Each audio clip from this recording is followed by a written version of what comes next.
strength and the vitality of your memory, concentration, focus, clarity, and brain stamina. Absolutely bar none.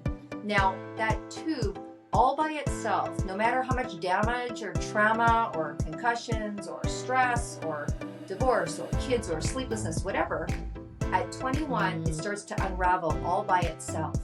So it starts to become less potent. So you're unraveling your brain, or your microtubules are unraveling, and that's why brain fog comes on slowly. We don't notice it. You wake up and you don't realize that 5 years ago you woke up clearer. If you are 30 pounds overweight, your brain actually shrinks 30%.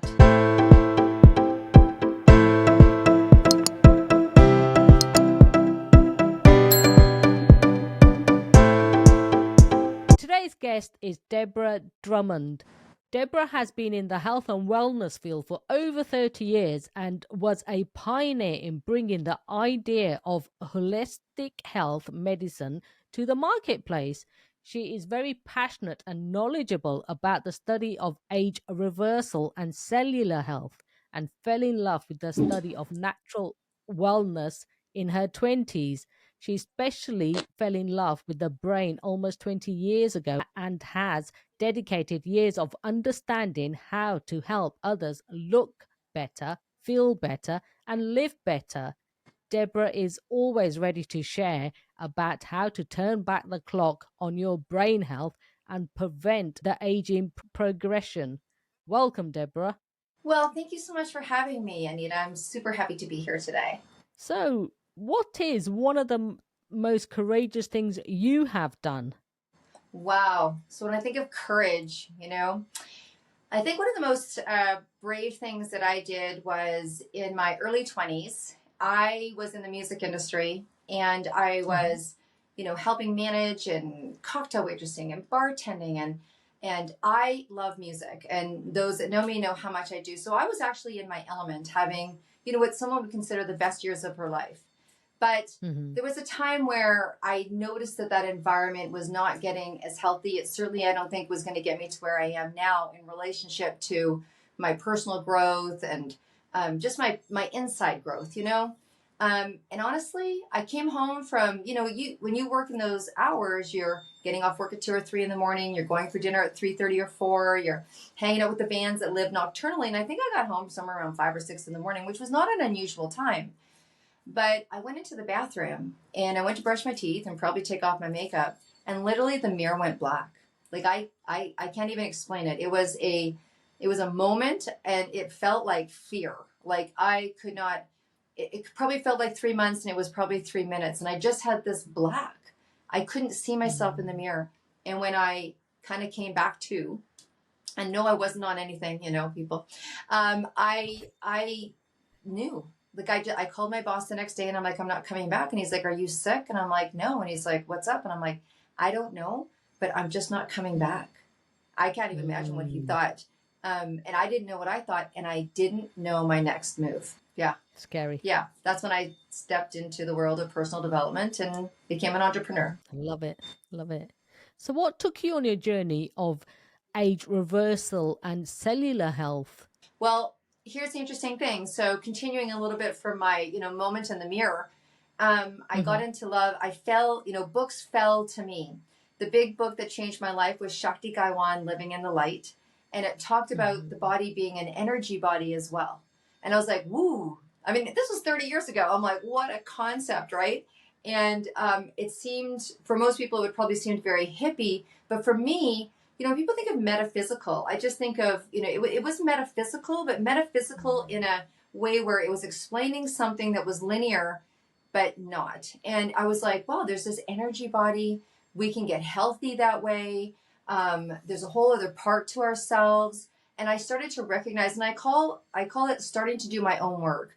I dug into my family dynamics. I looked at what was in my life that wasn't healthy. I started to look at who was in my life that wasn't healthy. I started to want to make different decisions, have different relationships, date different people. And yet I wanted to stay true to myself. And so it was a very exploratory time that ended up having me walk into a health food restaurant one day because I was pregnant and I wanted a muffin. And the muffin I had to have was from there because I'm allergic to sugar, wheat, and dairy. And it's the only place in town to be 45 minutes to get there.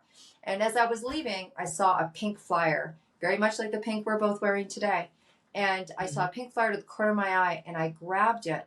And it was a course to take, a holistic massage course. I was 5 months pregnant. I called the woman. She's like, I've never taught someone pregnant. Come see me. And that was the beginning of learning about the body and the mind and the spirit and how to optimize and be in a place of preventative health. Wow, what a journey. Yeah. And I totally can understand the 45 minutes because I'm gluten-free, dairy-free. Nice. You know, absolutely healther. Yeah. As well. No, nobody needs it. No. I mean, that's quite a journey. And that happened to me at a time where I was 27 and I'm 57. So when I told people I didn't eat gluten or sugar or dairy, they're like, what's wrong with you? I mean, there was literally when I said I had to drive 45 minutes for a gluten-free muffin, that's what I had to do. And there was no gluten-free, like people were, people didn't like vegetarians back then. You know what I mean? Like there was no vegetarian restaurants. There was one in my city, but there was, it just was a different way of thinking and living. And it was quite obscure. My family was like, what? It's,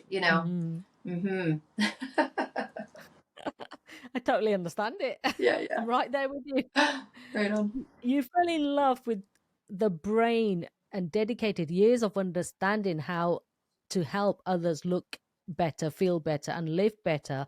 Tell me more about that. Yeah. So, I fell from the music industry into health and wellness, and I got very internally, I was an internal advocate. I was like, once I started to learn what household products were made out of, once I started to learn about the holistic body system, what we breathe, everything put on your skin within 26 seconds goes into your system. I started massage. I had a massage practice. People would come to me in a place of discomfort, or they were getting headaches or they were this. And I was like, I started to study Ayurveda practitioner for a long time. Well, I still just went to an Ayurvedic conference. So it's been part of my life forever. And I started to ask the questions that a good Ayurvedic doctor should. And that is, so what's going on at home? What do you do for a living? Like, let's take a look at your whole life. It was such a different concept, right? And so I started to really understand what was going on in people from a holistic standpoint. And so some of the treatments, some of the herbs, some of the recommendations were very unconventional in relationship to what I would suggest for someone else for the same condition, but they had different parameters. And so understanding the world around individual, it's very difficult because you have to only see people one at a time. You can't give a blanket. We could say peppermint's good for the digestion and things like that. But when you start to dig deeper, what got me really involved is understanding that our energy and our ability and our mental clarity is really in relationship to how healthy our organs are. So it didn't take a big leap for me to go, well, if we can keep the organs clean, if we can reverse the aging, reversing the toxicity, clean them up, you're going to feel better. So I went down that path, and honestly, I created a company. I became a formulator and created a company to make 300 natural products. I took my kids off. We unplugged the microwave. We did things like change our toothpaste. We became, the outliers. But, people started calling me a professional hippie. I started teaching organizations, but I'll tell you what got me interested in the brain specifically. So both my children had a different learning style. And that learning style did not align with the learning style that was going on in the school. And so I used to get these notes and I used to get this. And, one day my daughter was crying and she was in grade 3. She couldn't do what the other children were doing in class. And so I started to, as a holistic practitioner, try to figure that out. So cleaned up the diet, did all that kind of stuff. But, went and got the tests and all that stuff from university and saw where the missing links may be. And then one glorious day, I'm lying in bed watching TV. And if you don't want to say put a TV in your bedroom, well, too bad, I did. And I'm watching, and out came there's a show called PBS. And who steps on the stage but a gentleman called Dr. Daniel Amen.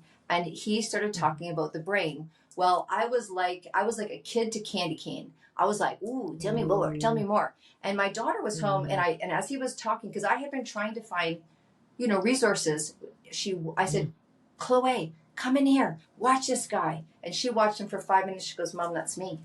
Now, at the time he was talking about the brain, he said, we don't have any resolution.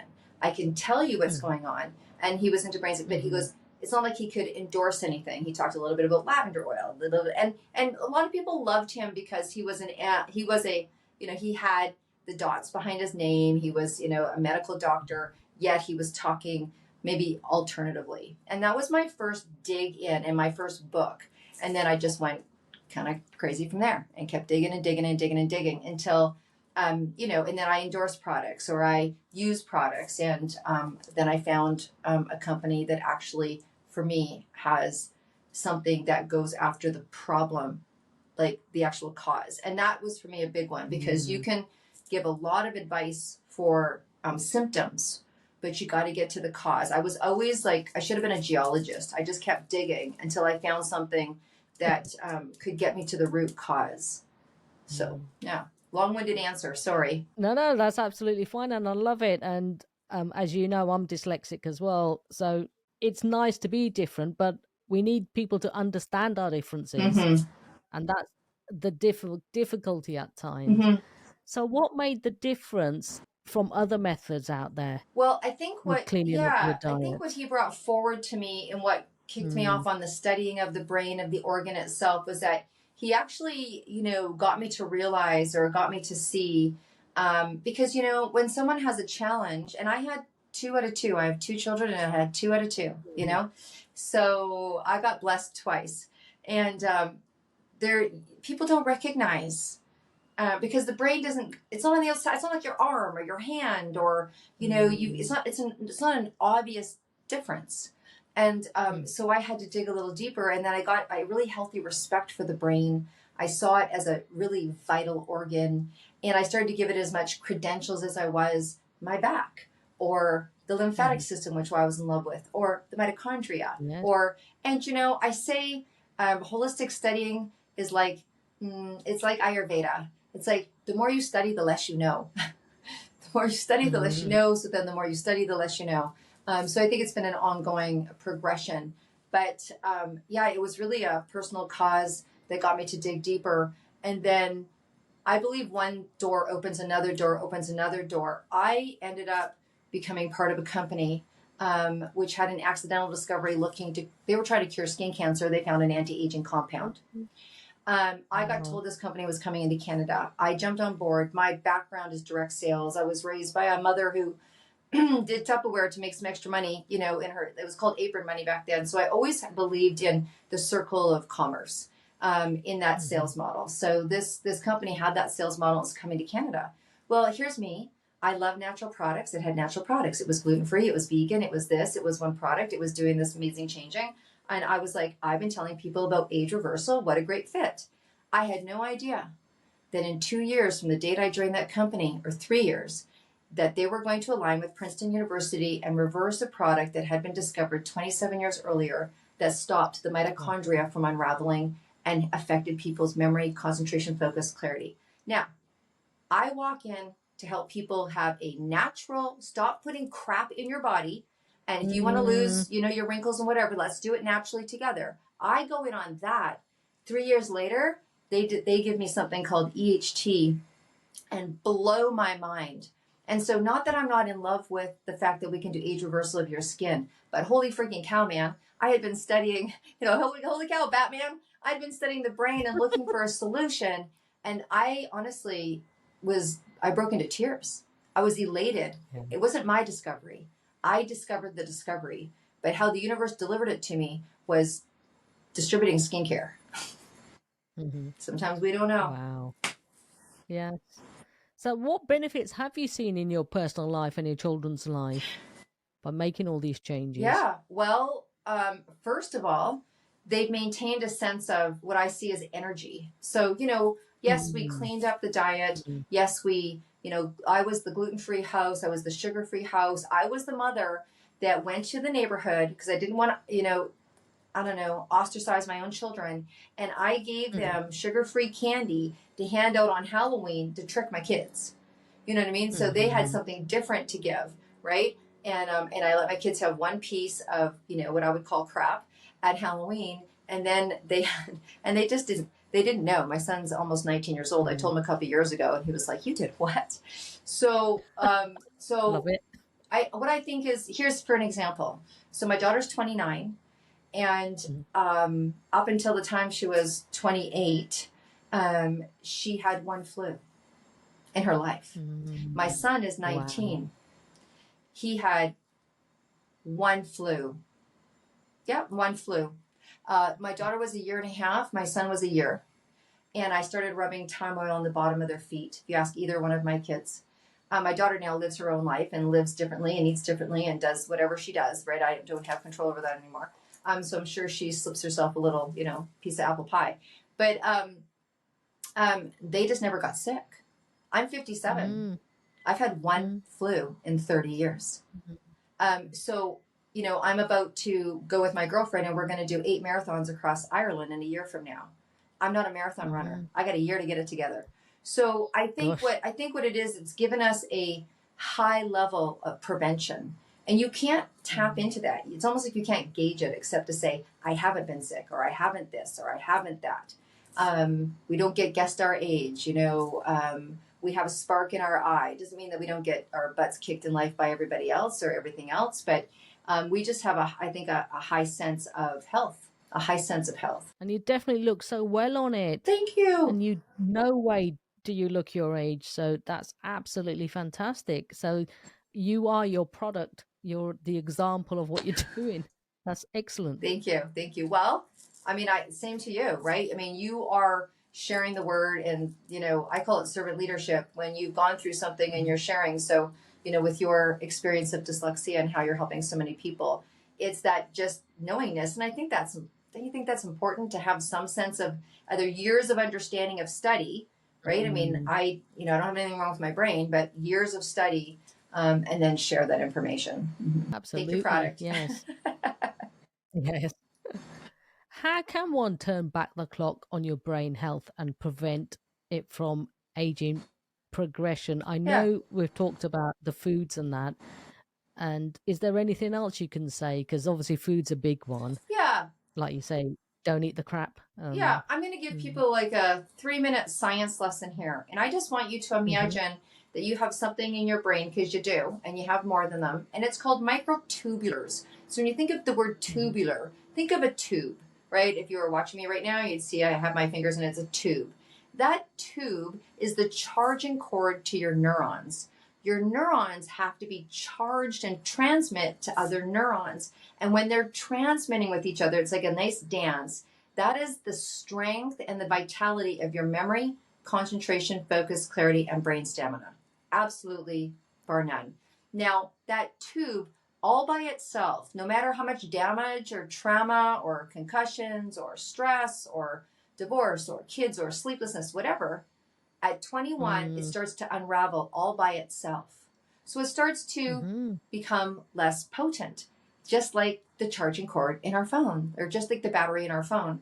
And so you know how we keep plugging in to keep it charged? Well, we don't have anything we've been able to plug into. So it's just unraveled slowly, almost so you can't tell. At 21, you're still damaging your brain, so you're not even noticing. So you're unraveling your brain, or your microtubules are unraveling. And that's why brain fog comes on slowly. We don't notice it.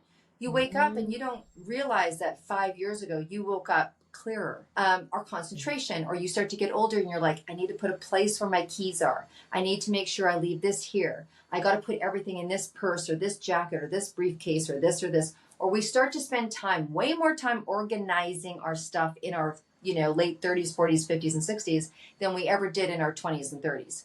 Because now your brain is, 1, aging, 2, that microtubular continues to unravel. And that's where we really get in trouble with the memory and the concentration and where's my glasses and where's my keys. I can tell you honestly, straight up, I don't lose my keys. I don't lose my glasses. I just don't. Yes. So I believe in supplementation because we have something in life called modernization. I don't want to get into how our food's changed and things are in plastic and, we breathe in, whatever. I'm not going to go down that road. I'm just going to say I believe in supplementation. I clearly believe in the supplement that not only that I endorse, but I take.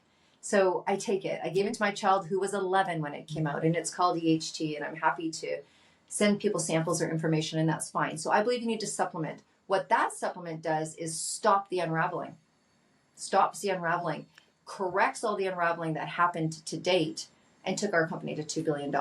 And it is a nutraceutical. They made it so it wasn't a pharmaceutical because the price would be too different. Now, outside of supplementation, what can you do? Well, we all know that sleep is really important. Sleep is very important. And so when people don't sleep well, I say things like, okay, there's supplements that you can take. There's natural supplements you can take before you take pharmaceutical. And I think it's better to do that. Not that I'm not into allopathic. It's just that, sometimes there's binders that sit in your liver and kidney. And if you can bypass that, great. I use something, it's called Happy Banana. And again, people can reach out to me and I can tell them. You want to sleep as deep as possible. So, when you go to a hotel and they have dark curtains and you're like, oh, glory be, and your body wants to sleep for 2 days, it's because that's how deprived it is. So you can buy dark curtains, you can use sleep masks, and you can use eye pillows. So that's really important to be able to get yourself, if you can sleep deeper, all the better. Sugar disrupts the body. We know that for many different levels. So sugar and the brain are not friends, right? Your sugars in your bone are not friends. Sugar is not a friend to very many things. But so just if you're looking at optimizing your brain health, absolutely reduce your sugar. If you are 30 pounds overweight, your brain actually shrinks 30%. Wow. The other thing that will make the brain shrink just as much, and you being a teetotaler will love this, is alcohol. So look, if you're going to drink alcohol, drink it consciously. So if you're going to have a glass of wine, have a glass of water in between. If you're going to have a glass of wine, have a glass of water in between, right? Wine is high in sugars. So again, sometimes people will go to a vodka or a potato vodka. They have gluten-free alcohol now. Can you believe it? They have gluten-free vodkas. They have, up in my liquor cabinet, because I entertain, I have people over for dinner. I have dealcoholized gin. I have dealcoholized vodka. I have dealcoholized beer. I have dealcoholized wine. I have dealcoholized champagne. You don't always have to have a glass of, you don't have to go toe to toe with your guests, So I will, without people knowing, be drinking dealcoholized gin that night. Do you know what I mean? I just don't feel like I need to have that alcohol. So you can make other choices around alcohol. When people talk about, drugs, talk about marijuana. There is not a place, and I look at, so I'm not talking about CBD, I'm talking about THC. Don't call me about CBD. I know it's fantastic, but THC, there's not a part in the brain. People say it's just like alcohol. That's not true. The alcohol affects parts of the brain. Pot affects all of the brain in a way that's derogatory, or it's not the word I'm looking for, but it's not supporting. So making sure that the foods that you're eating are great. Sports. Now, there's sports that are better for the brain than others. The best brain sport is ping pong. Yep, it's the best. It's never mind the hand movement, but it's better for the brain. So you can go table tennis, those kind of things, racquetball. So, those, but ping pong is the best. Swimming is the best overall exercise and sport for all of the body when you're including everything included. We know that there's sports that are not favorable to the brain, because things like if you are playing soccer, high level concussion sports, soccer, hockey, and football. Those are not the highest brain, choices. Do not bounce a ball off your forehead. People, this is your prefrontal cortex. Your brain is not smooth on the inside, it's jagged, and your brain is like a piece of tofu or like butter. So when you're bouncing it, the prefrontal cortex for women at 25 years old is fully developed at men 27. So now you're banging a soccer ball off the thing that's supposed to help you make the best decisions in life. Just bounce it off the wall. So there's some tips, some sports, healthy foods. I am gluten-free. If you dig into a doctor called it's a Brain Grain. You can look up YouTube. I know we're big fans of YouTube. Brain Grain. He talks about strongly. His research shows that gluten is an inflammagen. We know gluten's an inflammagen. It creates inflammation in the body, and so therefore they believe that the inflammation that gluten creates in the brain has a relationship to Alzheimer's. So Wow. Come off gluten. Your body will feel so good. Your body feels, and there's so many alternatives. Now, I know some people in Europe, there's like different flours in Europe that actually don't have that same level of gluten and that kind of thing. So do what you do the research, but by nature, there's no need to eat gluten. There isn't, and that's the biggest thing here. I say nobody should eat it. It's not good for you. If by accident, it doesn't happen that often, but if I have had anything, I know straight away because my inflammation markers in my hands, my fingers, they get all tight. I can Yeah. instantly know that food was not labeled Yeah. correctly. I end up with a food hangover the next day. So, yeah, Absolutely. I food have hangover. that. So food, sport. So again, the amount that your body weight is, make sure you're not going over that 30, watching alcohol, sleeping soundly. Those are kind of those basic stuff that we hear regularly, but you need to know. And now here's something interesting. 6 months ago, there was research and my dental hygienist shared that with me. So, honestly, I'll be completely transparent. I don't floss as much as I should.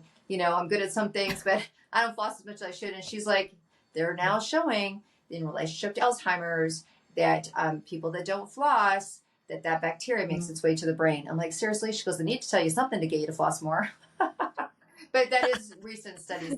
That's based on my dental hygienist, but they're pretty on it. So anyways, that's new stuff to look into. But I endorse myself with supplementation. I look at taking care of my brain the way I would take a multivitamin, the way I would take vitamin C, the way I would take vitamin B. We know our body gets depleted. Our brain is an organ. It is no different. It is as important as your kidney, as your liver, as your heart, as your everything. So we just don't see it. Therefore, we don't tend to pay attention to it until it's too late. And I don't say this to scare people, but 50% of people over 75 will pass the dementia test. And 25 years, you can have Alzheimer's in your body 25 years before first diagnosis. So if there is anything that you want to be preventative about, it is the function and health of your brain. I mean, if you hurt your arm, you'd know it 25 years before. If you had a kidney issue, you probably would know it. If you had a heart issue, if you had any issue. But Alzheimer's, 25 years. When I almost fell off my chair. I was like, oh my God. The little advocate in me was like, we got to tell everybody. Definitely. I mean, and the thing is, there is so much out there that everyone can access a healthy brain. There's no reason why they can't. Yeah. It's just don't have so much rubbish in your diet. Yeah. Get some exercise, fresh air. And I could not agree with you more how underrated sleep is. Gosh, the amount of people, and I think some people this day and age wear it as a badge of honor. I've had a few hours sleep and I'm going, and I was thinking, there's nothing to be proud about it. Get your sleep, because I love my sleep. And here's the thing. And there's going to be times in people's lives, like child rearing. There's going to be times when you're building your career. There's going to be times in your life where it's not an option.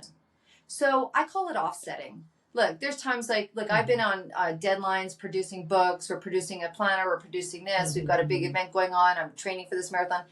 It's all sorts of different stuff. There's times in your life where having your life in balance is not in balance. And it needs to be that way for whatever reason. So just offset. So if you're not sleeping the way you should, well, don't throw on eating like crap on top, because what happens is when people don't sleep well, they don't live well per se. They make wrong choices, difficult choices. So if you're going to deplete in one area, up in the other. So if I'm really pushing right now for something, I'm not drinking. I can go and blah, blah, blah. I'm not drinking. I'm not having that glass of wine. I'm not this. You make other choices to offset the fact that your body is in a state that right now you may not have control over. I mean, and you have just given us all so many resources, tools, daily steps. Come on, people, listen to it. Take it on board. Get on board. There you go. The world will be so much healthier. Yeah. Yes. So where can the listeners find you online, your books? What's your website? Yes, you know what? It's very easy. My name is Deb Drummond. You can come to debdrummond.com and you can put your email in there and you can just ask for some time with me. I'm happy to do a complimentary consult and see where you're at. You can also go to deb@debdrummond.com is my email. And you can, I have a YouTube channel. But just come to the website, come find me. And, my information's there, my phone number's on the site. I'm, not difficult to find. And we can take it from there. Thank you. Thank you for sharing your insightful knowledge and wisdom. And it's absolutely been a fantastic conversation full of everything you've done and sharing it with us. So thank you. I really like to show my appreciation, Deborah Drummond. Well, thank you, darling. Thank you. I appreciate it. My final question to you is, because we are all about create the courage to be fearless, what is your definition of courage? This is easy. This one is super easy. It's one word. It's gumption. It's gumption. To me, gumption is courage in action.